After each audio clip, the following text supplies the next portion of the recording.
Hallelujah. We thank God for His word. So today we're going to be looking at Proverbs 4, verse 23. Proverbs 4, verse 23 says, "Keep your heart with all diligence, for out of it spring the issues of life." He said, keep your heart. And what does it mean to keep your heart? It means to protect, to guide, to shield. And it says, keep your heart. And in this context, it's talking about your mind, because the Bible uses heart and mind interchangeably. But here it's talking about your mind. And how do you keep your mind?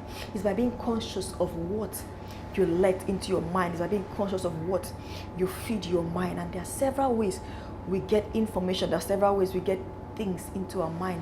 And it's through our eyes, by the things we watch, the things we expose ourselves to, and through our ears, the things we listen to.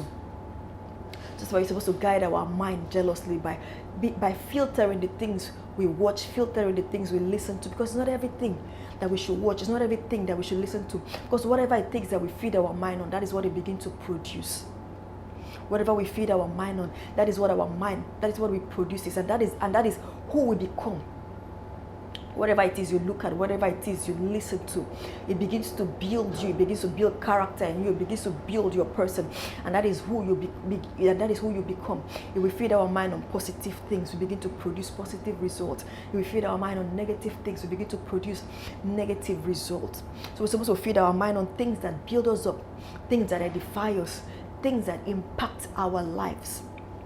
And that Proverbs 4 verse 23 says, out of it spring the issues of life. Out of our mind proceeds the things that concerns our life. Amplified version says, everything we do flows from it. Everything we do flows from it. The way we react to things, the way we handle issues, the way we perceive things, everything we do flows from our mind. That's why we're supposed to guide it jealously. Everything we do, everything concerning our life flows from our minds. Our emotions, our feelings, our desires, everything flows from our mind, and it first starts from what we feed our mind. So we're supposed to guide it jealously, protect our mind. And it's not everything that everything that we come across that we should take into our mind.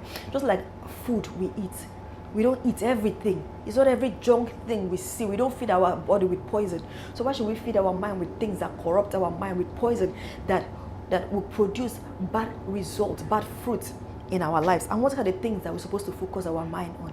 What should we focus our mind on? What is it that builds us up? Let's open our Bibles to Philippians chapter 4, verse 8.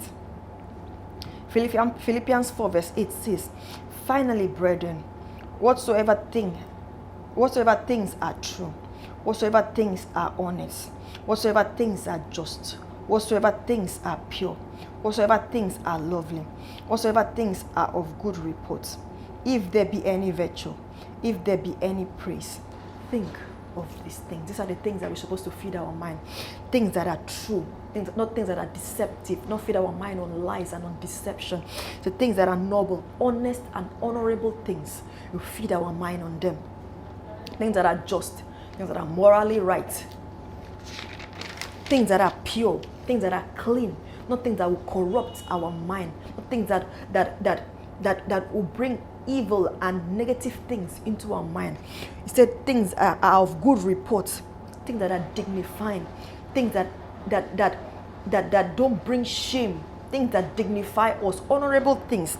He said if there be any virtue, if there be any praise, things that are praiseworthy, think of these things. Amplified version says, center your mind on them and implant them in your heart. Center your mind on them and implant them in your heart, and they will produce good results, and they will produce excellent things, and they will build us up. They will build our lives up. And I pray that God will help us to center our mind, to feed our mind, to feed our heart on excellent things, on great things, on impactful things, and things that impact our lives and our destiny.